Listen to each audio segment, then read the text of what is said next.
I'm Martyn Crucefix.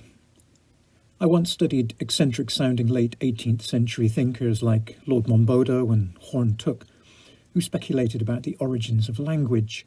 What was the first word? Surely that word was incipient poetry, because its referent must have been something close to the unitary nature of our experience before we fell into any system of language. The French poet Yves Bonfoy associates language with conceptual thought, accepting that this is how we divide and rule the world, how we manipulate it. Yet Bonfoy argues, and I'd agree, it gives an always atomized misrepresentation of the fundamental unitary truth. So for me, poetry happens when language scores against itself. It happens when we use language to take returning steps towards the original oneness of things. Poetry then as connective tissue, poetry as solvent working on the conceptual cell walls that separate. Poetry, as Shelley famously said, as essentially metaphorical, one thing identified as something other.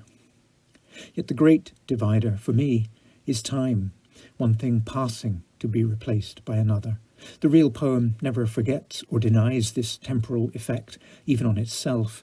The best poems offer to heal the rift, though only for a moment. I read a lot of this in the American W.S. Merwin. Around 1970, he abandoned punctuation, what John Clare, another poet concerned with tearing down enclosures, called the awkward squad. Punctuation amplifies language's inherent divisiveness. In Merwin, you find the controlled dissolving of syntax and hence of the ontological categories we presume.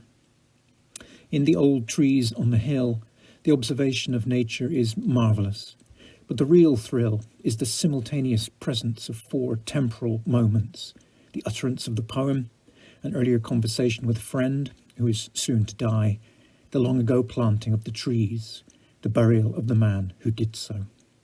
Merwin manages to dissolve the intervening years so that all four moments are present, are alive in the poem. The Old Trees on the Hill. When you were living, and it was later than we knew, there was an old orchard far up on the hill behind the house, dark apple trees wrapped in moss, standing deep in thorn bushes and wild grape, cobwebs breathing between the branches, memory lingering in silence, the spring earth fragrant with other seasons, crows conferred in those boughs and sailed on, chickadees talked of the place as their own. There were still kinglets and bluebirds, and the nuthatch following the folded bark, the chirr of one wren, a dark shooting star, with all that each of them knew then. But whoever had planted those trees, straightening now and again over the spade, to stand looking out across the curled gleaming valley to the far grey ridges, one autumn, after the leaves had fallen, while the morning frost still slept in the hollows, had been buried somewhere far from there, and those who had known him and his family were completely forgotten. You told me, and you said you had never been up there, though it was a place where you loved to watch the daylight changing, and we looked up and watched the daylight there.